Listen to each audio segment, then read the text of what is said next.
Welcome in, McElroy and Cubelic in the morning.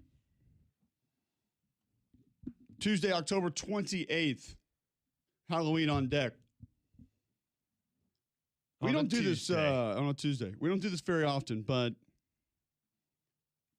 we got college football to talk about all day. We'll hit plenty of college football today. We'll go back to Auburn and Alabama.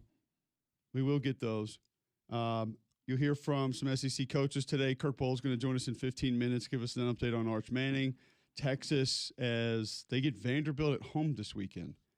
That's going to be an interesting ball game. Before we get to the World Series. Yes. Vanderbilt, Texas, all-time series. Take a guess. What's the record? Correct.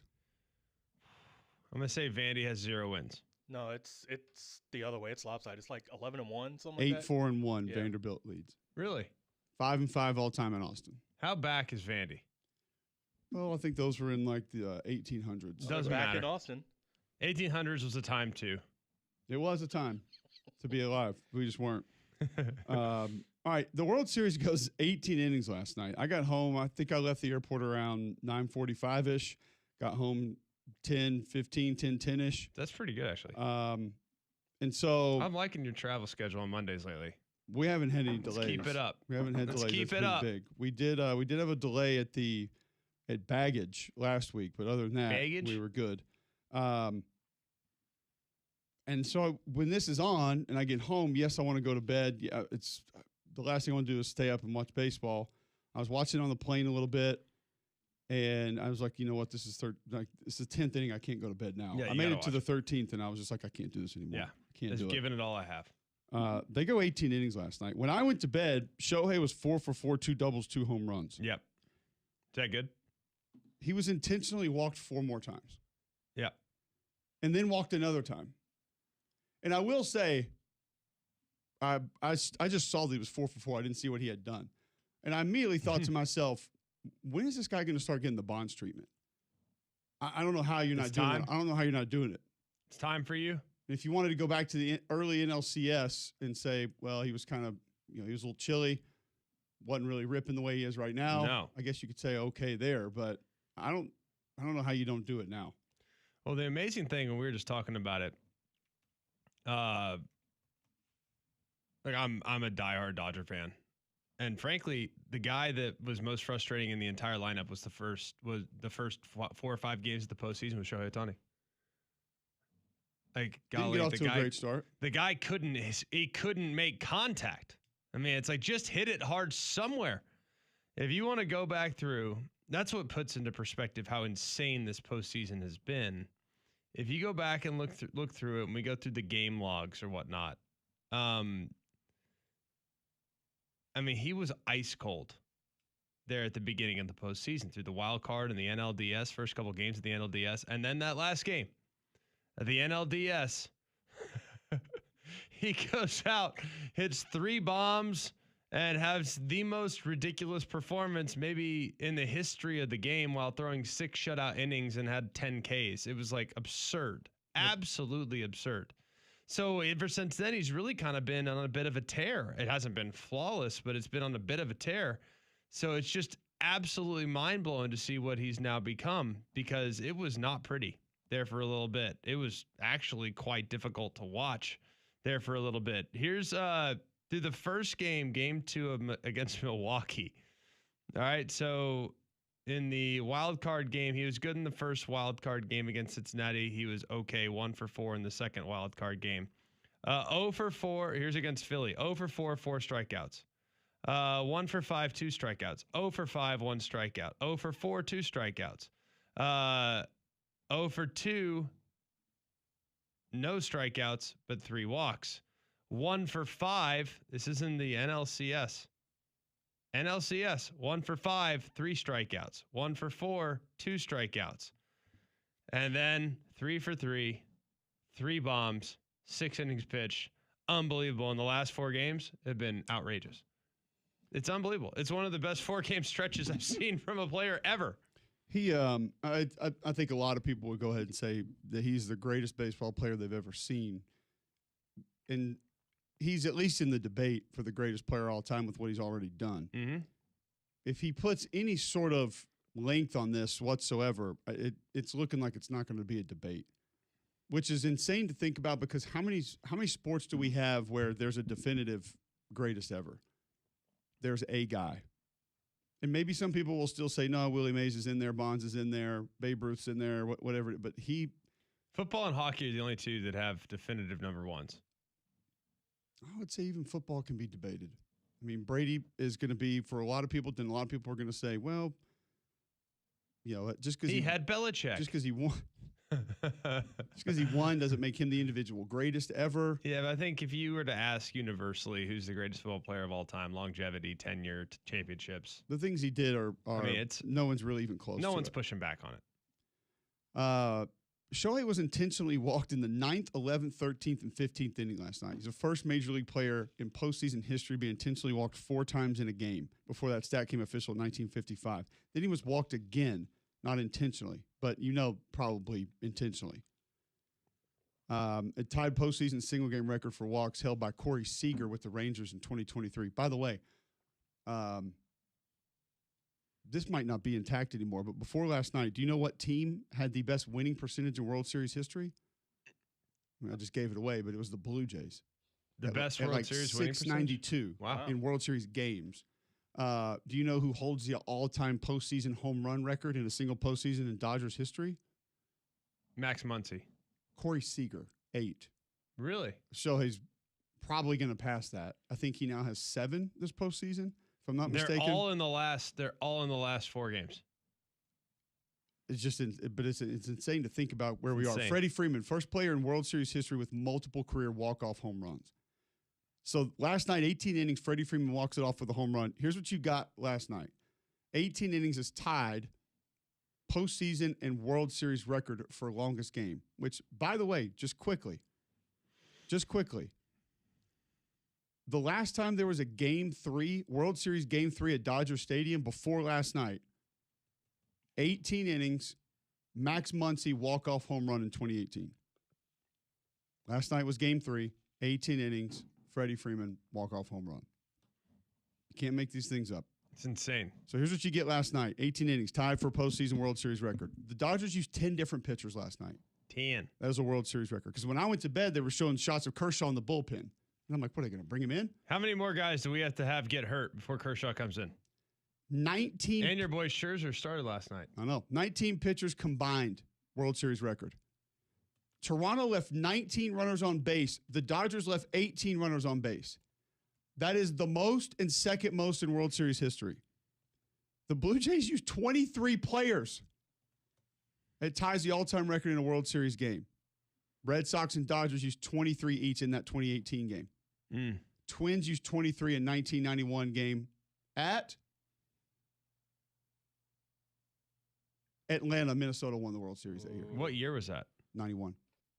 That was just before my time. Dodgers scored the first run for their 5th straight postseason game. That's tied for their longest streak in single postseason franchise history. So that's the history that you got last night. Well, a part of it. There's a lot more that we could even go into, even deeper than that. Just an incredible game last night. We're not often going to steer off. Now, I mean, when the NBA season starts, obviously we'll dedicate the majority of the show to that one. You got to do what you got to do. By the way, did you see Austin Reeves 2 nights ago? Who? Austin Reeves for the Lakers. What hockey team does he play for? 51 points. Okay. Yeah, there's a man named Austin Reeves. Yeah.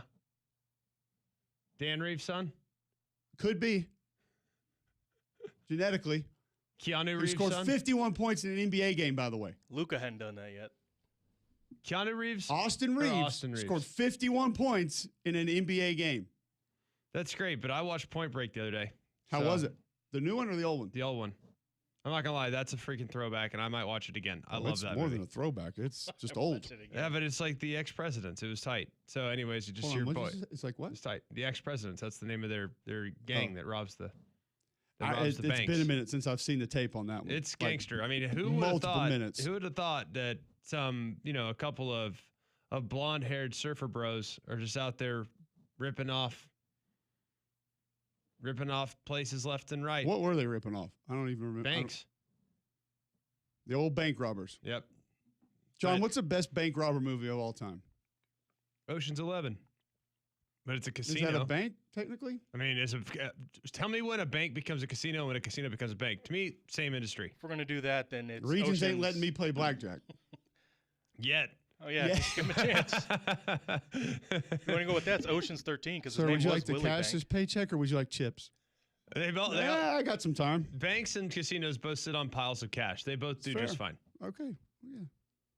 They profit off of our hard money, which, by the way, perfectly legal. I got no problem with it. I support both industries, but I am very interested. I think if I'm going robbery movie, it's definitely Ocean's 11. What's the one in New York with the dude that has the mask on?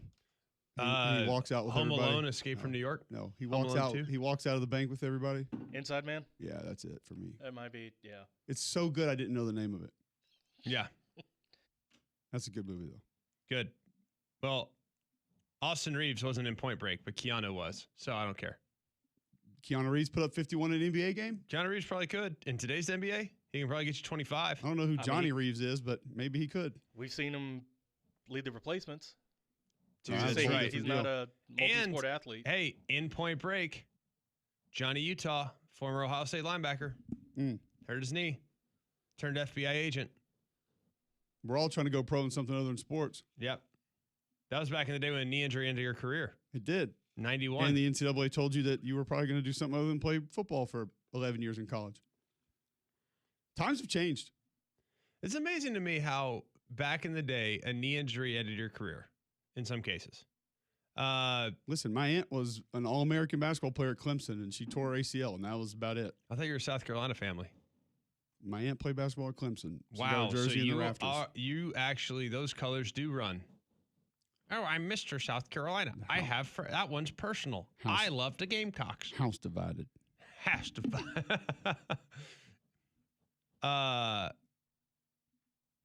Yes, honestly, though, it's kind of crazy because I would think that knee injuries back then would actually be more prominent than knee injuries today.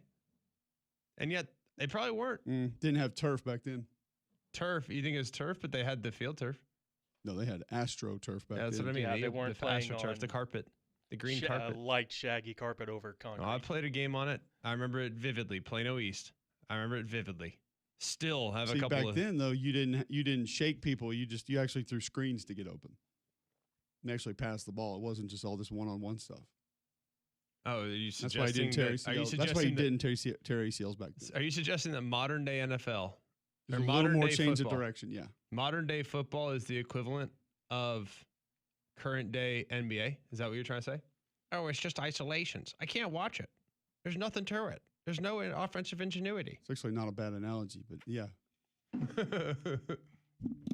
Just because Today's NFL is basically ISO ball. Yeah. Yep. Do you have Megatron? We'll score. Hey, I'm fine with that. I got no problem with that. So I played extended handoff era. All my yards were authentic. Yeah, you handed off for all of them. Which is fine, but they were authentic.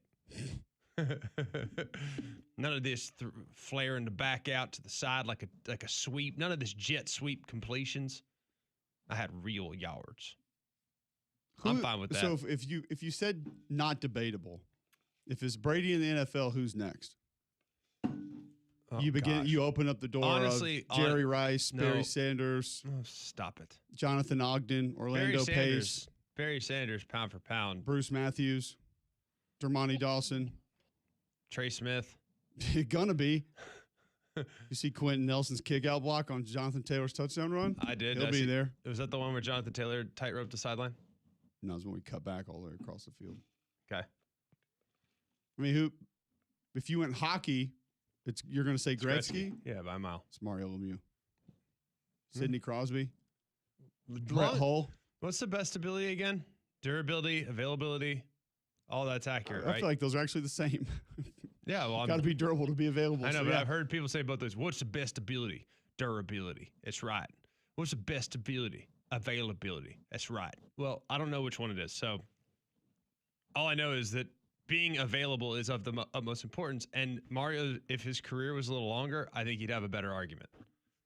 But unfortunately, he didn't get to play as long as Gretzky and didn't get to accumulate the numbers as long as Gretzky. Mark Messier. Jaromir Jagr. Mark Messier was great for one reason and one reason only. He brought a championship to New York. And if Steve he Yzerman. played, if Mark Messier, and he was great, obviously, prior to arriving in New York. Eric Lindros. Okay, stop it. I'm just naming hockey players Rob that Blake. I know. You think my hockey knowledge isn't great, but I just gave you like 5. I can tell you exactly why you know who those guys are. Because they were bad A's. No, because you played, I would imagine, a video game. No. And those are the guys that you saw. No, actually, I've told you before, my dad's a hockey fan. So I watched hockey with him. Not that back then there was a lot of it on. I think you got like the All-Star game and maybe NBC had a Sunday game on or something. There wasn't a lot of it on. No, there wasn't a ton. But I knew who those guys were. Yeah. I mean, Kid Rock mentions Yzerman, so I know him. Well, Yzerman's a Detroit guy. Minute to win it like Yzerman. So. I don't know. Who's your guy in Dallas? Madonna? Pretty boy? Yeah. But honestly, we all agreed that Gretzky's number 1, right? Like, and there's not a lot of people that are arguing that unless you're just like a diehard Gordie Pittsburgh. Howe? Stop it.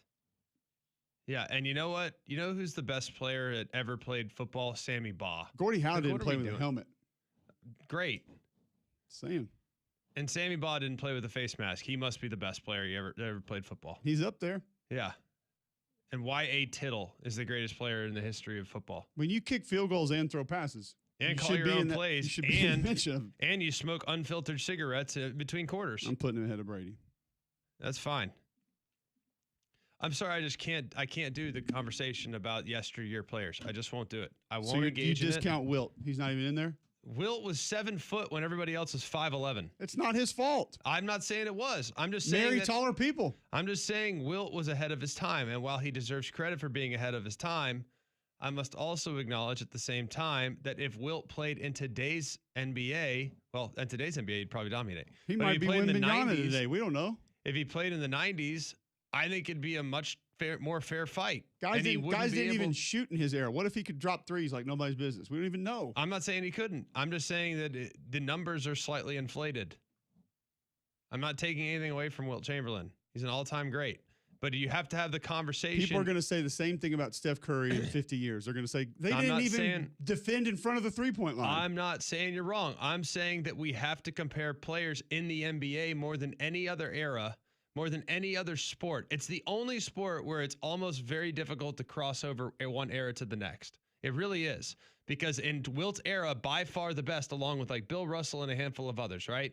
In Michael's era, the best. In LeBron's era, the best. In Steph's era, the best. Like, eras in the NBA must be incorporated in the conversation. Whereas I feel like in other sports, the era conversation, not nearly as much. Like, people aren't saying, oh, well, Gretzky was the best in his era because they had, you know, it wasn't as wide open of a game.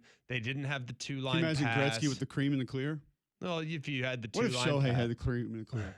Well, if you had the two-line pass, if they had more, penalties that would protect offensive players, if stuff like that, then Gretzky's numbers would be even better. But no one really has that conversation. But I didn't understand not one thing you just said. Okay, well, the game now is designed to be more wide open. They play overtime. Pele or Ronaldo? Don't care. Really don't care. The answer's Messi, Ronaldinho, he obviously. had the best two-year Messi? run. See, but Messi's going to fall in what he's saying right now. MLS doesn't count because the level of competition. Yeah, well, He was He's pretty good. playing in against a Europe. bunch of before he- UPS drivers, basically. Let's say he started wasn't bad in Europe. slumming it here in the U.S. So just because he owns part of the whole league doesn't mean he's good. He doesn't own part of the whole league. He just gets a put of the Apple TV Plus deal. And Which, by the way, concessions. another example of something that drives me really irritates We don't me. have time for it right Well, now. so I'm you're going to tell save you what it is just for a second, and you will listen. I'm in a mood today because I stayed up way too late watching baseball.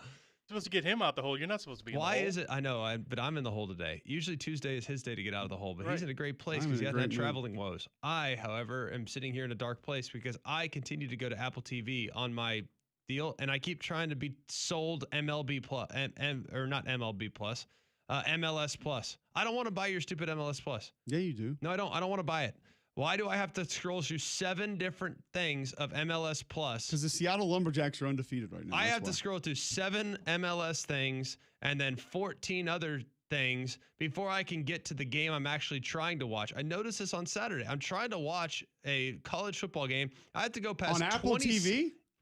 Yeah, Apple TV has like all your home pages for sports. Oh, I thought you were like Apple TV Plus had college football. I didn't even know it's that. on sports. Like you go to sports and Apple TV, and I have to go through 18 different sports that I could care less about, from rugby to bocce Cricket? ball to MLS to all these other things. Stop trying to sell me MLS. I don't want it. I don't want it. And I also, Craig, it's the fastest growing sport in America. I'm not saying it's not. I just don't want to buy it. On a football Saturday, put the MLS down at the bottom and let me get to my game that I want to watch. And by the way, when For some people, that is their football Saturday. and when you're recommending games, how about you don't recommend the games that I'm not interested in? Like when you're recommending games, don't recommend New Mexico State against Colorado. Did you see the Lobos? Did you see their throwbacks this weekend? They were pretty sweet, actually. Which ones? New Mexico State. No. Yeah, they were like teal and pink. They were actually look really good. Oh, I love it. Dude, I was desperately trying to watch Alabama and South Carolina. And Tell me you hate G4 football without telling me you hate G4 football. I don't at all. I just feel like the Apple TV algorithm is not beneficial, nor is it conducive to us watching the sports and the actual games I want to watch. Last night I'm doing the same thing. I couldn't even find the baseball game. I'm like, I can go to the MLB TV app right now and watch it and be a breeze. I can go on DirecTV and I can't find it on there either. I feel like the apps are becoming more complicated to use than they ever were before because they're pushing their paid programming. John, save this for the next time he tells us that Apple TV is the best app on earth and that we should all be using it. Apple TV is the best way. You can have your Fire Sticks. They do all the same dang thing. Well, Kirk Bohls has Bible study, so we got to get him out. So we're going to go to break and get him on and talk Texas in just a moment. Next on Jocks.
All right, welcome back in. McElroy Cubelic in the morning. Going to get Kirk Bohls in, who covers the Texas Longhorns, does it well, done it for a long time, quickly. Kirk, what's the latest that you have on Arch Manning's health? Well, they've been very coy about it, as you can imagine, Cole. He is in concussion protocol. He didn't practice yesterday. I don't expect him to practice today or probably tomorrow, and Thursday would probably be the cutoff on that. But quite frankly, I'm going to be a little surprised if we see Arch on Saturday. Yeah, that's what it seems like, Kirk. It's unfortunate because it really was probably his best quarter of football all year, maybe the team's best quarter of football all year. And while you hate to need a 17-point fourth quarter to win, they found it. So, look, he misses this week. He doesn't miss this week. Do you feel like Texas kind of found out who they were on Saturday? Is this a repeatable performance? That's a good question. It's hard to know. I guess it's appropriate. It's Halloween weekend because we don't know who they're going to be dressed up as on Saturday against Vanderbilt. A couple things, like you mentioned, while he was Arch's best day as a Longhorn, career high 346 passes, and they looked good, albeit out of desperation. But Matt Caldwell is very good. I think people are probably going to be sleeping on him if transfer from Troy does get the start. But, and I think being on the road for 42 days has kind of taken its toll, if you will, but maybe also galvanized the team. I mean, you can point to Alabama just surviving the scare at South Carolina and just, go down the list. But to win back-to-back road games on overtime, has to show them something. And I think it, as you guys know, it kind of brings the team together, I think. So, is this who they are the rest of the year? I don't know, but I do know that they're playing at home 3 of the next 4. So that's the good news. The bad news is 3 of those are top 10 teams. So it remains to be seen. Kirk Bohls joining us on the Higginbotham Hotline. What was the conversation in Austin around the Steve Sarkisian to the NFL, I'll call it news or rumors that broke on Friday afternoon? I think, Cole, most people scoffed at it. We are in the rumor season as much as the firing season right now. And his agents, Jimmy Sexton and Ed Maronowitz, vehemently denied it and put out a statement, which they hardly ever do, if ever. So, the timing was unfortunate for the team. But, as a reporter, we report the news that we get and that we trust, and apparently they did. I honestly don't put a lot of stock into it. That said, he's been in the NFL with the Falcons for a couple of years, so I've always thought maybe he might entertain the idea of going to the NFL. But, and again, did it hurt the team? I don't know. They had a 60-yard play on the first snap of the game, and then Arch runs it in from the 3. So they started better for the first time in a long time. So, if nothing else, it may be the outside noise that Sark keeps referring to, and maybe it brought the team together a little bit. But, I don't think he's going anywhere anytime soon. He wants to win a championship at Texas. This was supposed to be the year, although it doesn't seem like they're going down that road. But, that was kind of unfortunate timing, to say the least. Yeah, finally, Kirk, I know you have Bible study here in just a minute. We appreciate a couple minutes giving us a little perspective. But looking at where this team has underachieved this year, it's really been along the offensive line, it feels like. And I feel like there's been concerns about that group kind of from the get-go. While they've been somewhat overlooked, it's something that's been problematic for a really, really long time, like almost 2 decades. The offensive line's been quote-unquote soft. Is this something that can get corrected long-term? Like, how do you fix this? Transfer portal. Greg, I don't know, but that's the one position that Sark has not dipped into, his first 5 years here at Texas, that, he'll get wide receivers out the wazoo and do a good job there. He brought in 5 defensive linemen, this offseason, and that's really shored up the run defense in particular. So he kind of answers the needs. He got a kicker and a punter who are both, excelling. That short chippy field goal aside that Mason Shipley missed, but he's been reluctant to go in the portal, and I think that's kind of been his Achilles heel. You look at Oregon, they get 3 offensive linemen, including 2 tackles. One of them was right down the road at Texas State, and I know a week or two ago they were like number 2 in the nation in sacks allowed. So I think he's pretty much acknowledged that. They like to think they can develop linemen, but you guys know how hard that is, especially you, Cole.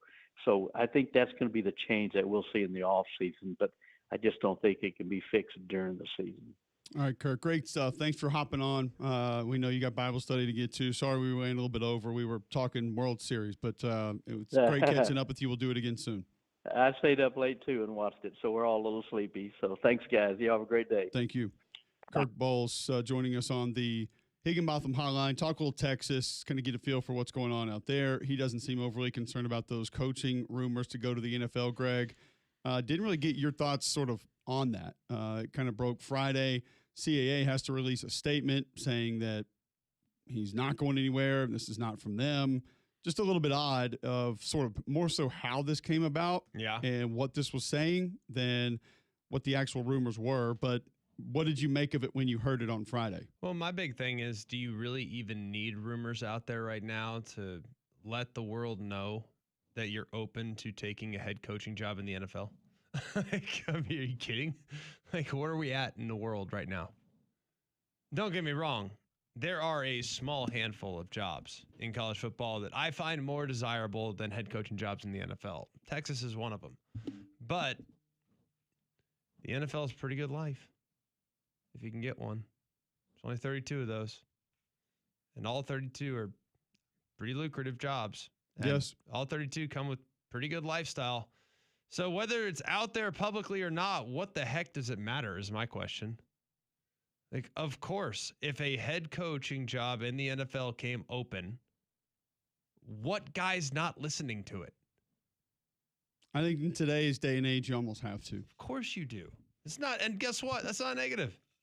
I want to go back to what Kirk was saying about offensive linemen in the portal for Texas. It's an interesting thought. And I would imagine the reasoning would be, well, hold on, we've signed, 8, 11 5-star offensive linemen the last 2-3 years. Why should we have to go get guys in the portal? I imagine Sark sitting there telling Kyle Flood, like, we're spending on these guys out of high school. I mean, wasn't it that whole room that all got F-150s and $150,000 a year before anybody was getting anything?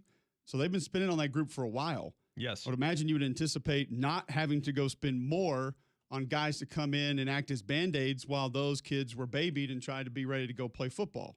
I would assume that's the mindset there for Steve Sarkisian. However, as you stated, it's been a long time since that group has been great. Last year, pretty good. 2 years ago, solid, like better than they have been, I'll say. I'm not going to say they were overly dominant. No. They were good last year, and they had some expletive to them last year. 2 years ago, a pretty good group. But I would imagine, Greg, it has to be, we spent so much and gotten so much talent, and that's the other part, too. They probably look at the ability of those kids and say, this kid should be really good. Like, look at this young man. Like, physically, he should be a great tackle. It's not always the way it works. We know that. But it is odd to hear Kirk kind of say they've offset almost every other position in the portal, had success with a lot of them, by the way, but haven't really done that on the offensive line. Yeah. I feel like the offensive line group, and here's my thing, like I kind of understand where Sark is at because they've never been this bad. None of his groups have. No. So I think this is probably a little bit of a wake-up call, a little bit of an alarming moment because they've never been this bad. He probably thought, all right, we got a lot of talented guys. And they do have talented guys, pretty guys. Look good getting off the bus. Really pretty. So I think there's a lot to like about what his personnel looks like. And I'm sure he probably thought, our system, the way we do it, and the mobility that we have at quarterback, like, let's spend our money in other places. Like, let's spend it in high school players. Like, we already got it rolling a little bit. Like, let's keep this trainer rolling. And they might have mismanaged that position a bit. And they might have made a bit of a mistake. And maybe they'll correct next year. But I, for one, if I don't need the portal, I don't want the portal. Like, I continue to believe that the best way to succeed is by going out and getting high school players and develop them from within. I remain fully focused on that.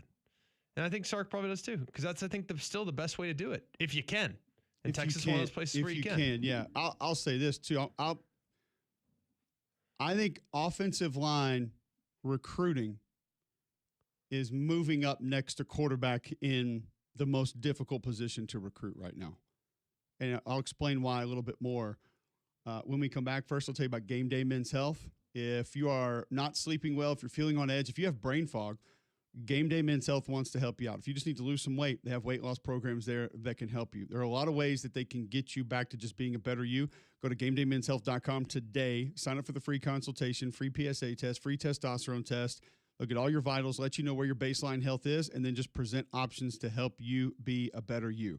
Save 10% on any service they offer by mentioning Mac and Cube when you walk in the front door at Game Day Men's Health. Peptides now in stock, open in Trustville. Multiple ways that they can serve you. Holistic approach to health and wellness, locker room environment, no stress, not going to push you into things you don't need, and a minimal upfront cost from the programs they offer.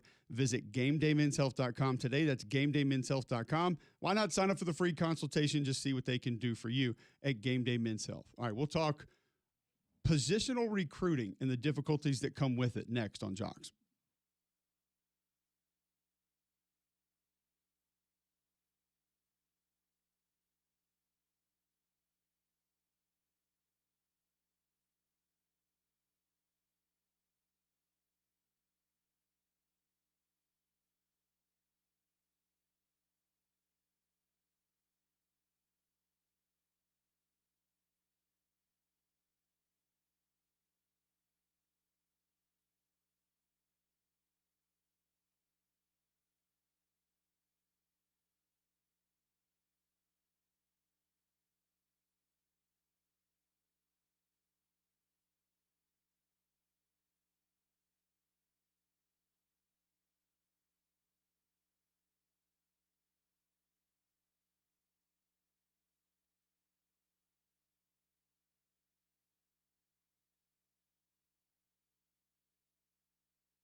So nice to hear right there that we're not going to sweat on Halloween.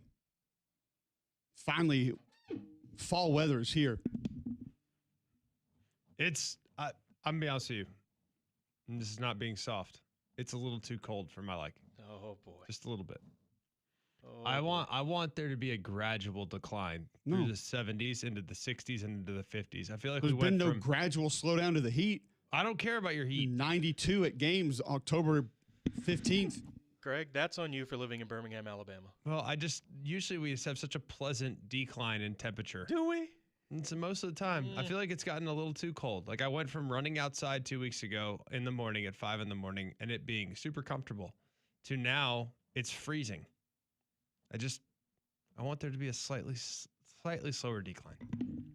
That's it. All right. No. Melvin is in Birmingham and wants to chime in. Welcome into the show, Melvin. Good morning, guys. It's good to be able to talk to you guys again. But anyway, let me give you my quick take on this college football season. First of all, let me start with a jab at Bama haters. I said when they were 0 or 4-0 that if they had a one-game season, Miami had a one-game season, and if they lose any game, I don't think they deserve to go to the college football playoff because of who they had left, and they lost at home to Louisville. So they don't deserve to be in the top 10 anyway. What's the one game season though? Hang on a second, Mel. What's the one game season? I'm confused by that. Louisville. The one game season. What was it? Notre Dame? Was it Notre Dame that they beat? Yes, they beat Notre Dame. Yeah, in my opinion, that really was a one game season for them. So you think if they beat Notre Dame, it was a good season? If they lose Notre Dame, it's a bad season, but they beat Notre Dame and you think it's a bad season? I'm just having a hard time. Help me understand. No, what I'm saying is that they beat Notre Dame, and that's really the only team, in my opinion, that had a good chance of beating them. I think that how many currently teams that are on their schedule from day one that are currently ranked? I think Notre Dame is the only team. That is their only ranked win at the moment. Correct. That is their only ranked win at the moment. Louisville, who beat them, is ranked, of course. And there are some teams that they might face down the road that could be in the top 25. But the reality is this: they beat Notre Dame. Notre Dame is 10-2. Miami has one loss. Miami, in the event in which they finish 10-2, depending on who they lose to the rest of the way. If they lose, great. If they don't, then guess what? They'll win the ACC championship. But if they lose one more and they're outside looking in the ACC championship, they could still very much make the playoff because of the head-to-head with Notre Dame. So, yeah, I understand what you're saying that, it's only one game. That one game could potentially be very, very important depending on how things finish up for all these teams down the stretch. I agree with some of what you said. I still believe if they lose another game, they don't deserve. That's just my opinion. I get it. Secondly, so let's talk about Texas A&M. I think they've had a great season. I heard someone over weekend say that Texas A&M should tie him up long term. But I'll say this: this is the SEC. I will give any new coach in this league. I would say give them 3 years before you figure out who they are and what they are. This is the SEC, and it could be a beast one season, and it could be for your schedule, and it could be just not so much of a beast for a couple of seasons. But I would say give him 3 seasons before figuring out what he's going to be. Now, I don't think anybody's run a gauntlet like Alabama has, and I think that if they do, you got, in my opinion, now ahead of them. If you can get past LSU and Oklahoma, I think you're in the clear. And I know that the Iron Bowl is always in Auburn. It's going to be a game that they can't let up on. So they've got to go down to Auburn and take care of business. And I think if they do, I don't know who do you think it'll probably be? Alabama, maybe Texas A&M. If they hold up, which it looks like they'll hold up, they may end up with one loss in the SEC this year. If they get the 2 losses, I still think that I don't know who else would be in there besides maybe Georgia. But again, I think this is going to be a great season. This is a great season for the SEC overall. Vanderbilt, let's see what Craig Lee does for the next 2 years before we anoint him as the king of the coaches of the SEC. Again, the SEC can be a beast, but I think this is a great season for the SEC. I'm looking to see at least 4 teams, maybe 5 that'll get in the playoffs. So that's just, it's a great season again. I think it's going to be 4. I appreciate the call, Melvin. I think it's going to be 4. Cole, I have a hard time seeing 5. In order for there to be 5, a couple of things have to happen. One, Notre Dame has to lose another game. That's going to be tough right there. The only losable game for Notre Dame left on the schedule is at Pitt, by the way. So, and unless and look, Notre Dame lost to NIU last year. So, it's not unthinkable, but I don't know, man. They're playing good football right now. So, I don't think they're losing another one. So, if the SEC wants to get 5 in, they need Notre Dame to lose another game. Next thing, they desperately need the ACC to have some cannibalization. And that's not looking very likely right now either. You know what would have been big last week? For North Carolina to beat Virginia. You know it would be big this week? For Cal to beat Virginia at home. That's enormous. So, hey, if you are a fan of Brian Harsin, root for Brian Harsin calling plays for Cal this weekend. If you want 5 SEC teams to make it, Cal can help you. Have they been scoring more in the second half? Actually, last week, no. They had a lead and lost. He also has a true freshman quarterback, that JKS, is Jackson Kiwi Sagapolitelli. He's pretty legit. Anyways, so you need the ACC, and you desperately need the Big 12 to have some cannibalization too. Because guess what? BYU runs the table. I don't think it's likely, by the way. They still have to go to Cincinnati, still have to go to Texas Tech. BYU, though, somehow runs the table. They're sitting there at 12-0 in the Big 12 title game. And they're playing, I don't know, let's just say Texas Tech or Cincinnati. Guess what? Even if BYU loses that game, they're probably still going to the college football playoff. Why? Because they'll probably be in the top 12 going into Conference Championship Saturday, and they will not penalize a team who loses on Conference Championship Saturday when they're being measured against teams that aren't playing on Conference Championship Saturday, like SMU last year when they made it over Alabama, Miami, and a handful of other teams that were just on the outside looking in. So you need cannibalization in the ACC. You need cannibalization in the Big 12. You need your best teams to hold serve. So you need Ole Miss to rip. You need Bama to rip. You need Vandy to win out. You need Texas A&M to win out. So you need like even 5. Vandy winning out removes Tennessee's possibility. Correct. Most likely. So but I think Vandy at 11-1 has a better chance, for sure, obviously. So like if you want that many teams in, that's what you need to have happen. And then finally, you desperately need the Big Ten to have a couple upsets down the stretch as well. That does not look like it's feasible either. It does look somewhat feasible. And we'll discuss that on the other side, as well as going back to that offensive line recruiting discussion. First, I'll add some value here on Jocks. Introduce you to our friend and wealth advisor, Tad Hill, your trusted retirement planning partner. Tad is the co-host of the Retire with Freedom radio and TV shows in Birmingham and Huntsville. Also designated by Forbes as the #1 financial securities professional in the state of Alabama multiple years running. Tad, what do you have for us today? Okay, today is a topic that we've discussed before, but it's a pretty constant issue, and that is market volatility. And definitely the markets have been topsy-turvy for months in a row now. And if you're already retired or you're within 5 years of it, there's a thing called sequence of returns risk. And I can't go through all the math here. I can do that in our course or in a visit. But the bottom line is if you get poor returns early in your retirement, then you are at a much higher risk of running out of money. And our Retire with Freedom process is designed to help you build a plan to insulate you from that. We can help you. I would really encourage you to come to one of our courses or come in for a visit. And the way to do that is to text JOCKS at 205-988-0006. That's 205-988-0006. Text JOCKS, 205-988-0006. This is a paid placement. Investment advisory services are made available through AE Wealth Management. For more information about Forbes rankings, visit Forbes.com.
Welcome back in. McElroy Cubelic in the morning. Quickly, I want to just follow up on this offensive line conversation.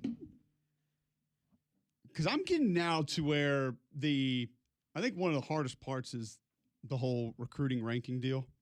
Oh, boy. I think this is becoming more difficult with offensive linemen, maybe the end of the position. Now, quarterback is up there and has been for a long time. We know that, there's intangibles. Well, sure, and that there's it's with both, and it's different. I mean, with quarterback, obviously, you got to understand how to operate it. You have to make tough decisions. You have to make them quickly. You have to be able to learn how to make your decisions in a different way at different points in time. There's a lot that goes into it there, and then obviously the physical portion of playing offensive line, but there's also the want to portion of that, and the desire to play the position the way it's supposed to be played. I don't think you can learn that exclusively by watching some of these guys play in high school. Like this Michael Carroll kid at Bama, I think he's got it. Like I think he's got the want to, the desire, like to go out there and like when you saw Connor Lew play as a freshman, you're like, all right, you should be good here. Now you got to learn technique, fundamentals. You got to learn the playbook, where to go. Things are going to change on the fly, all of that. But it's interesting to hear Kirk Bohls talking about Sark and exclusively living with what they've recruited out of high school at that position. But like you take a guy like Sam Pendleton at Tennessee right now, like somewhat proven. Yes. And I do think I don't remember his recruiting rankings, but I think he was fairly highly sought after. Yeah, I think he was like he had offers run of the mill. Tennessee and Notre Dame. Like Everyone's got 4 good. stars now. Like back in the day, it used to be like 200 players in the country with 4 stars. Now there's 500. I wonder why. But you're just not getting a lot of throwbacks like him that want to be that type of a guy, play in that position in college football right now. Why do you think that is? Well, I think the majority of it is these kids are living in 2-point stances. They're taking their pass pro sets, 3,000 times a day, and they're not putting their hand in the date. It's just they're living a different life, honestly. And it's systematic. It's development of the position. It's mindset, and that is either in you or it's not. And as the systems and what you're involved in gets further away from it, it's hard to reel that back in and help someone. I'm not going to say force, but help someone want to play football that way. It's very difficult. So I think when you go to these combines and you see 6'5", 320, who has great feet and he can, his 3-cone drill is whatever time and he looks awesome. That doesn't have anything with when somebody tries to run down the middle of you. And when you got a guy from A&M barking at you across the other line of scrimmage, telling you he's going to ruin your life, kids aren't used to that. Yeah. And there's not many of them that look back across and say, I want it. Let's go. Yeah. See what you got. Because we've been taking our pass sets every day. True. So I am leaning more towards portal can be most beneficial with quarterback and offensive line. I think offensive line is better than quarterback in portal. That is the one position where I would sit there and say, all right, I got to go find a guy that's a tone setter, a nasty one. Now, I would almost go down a few more levels and say someone who can just withstand it. Okay, fair, but to get started. Don't disagree, but answer me this.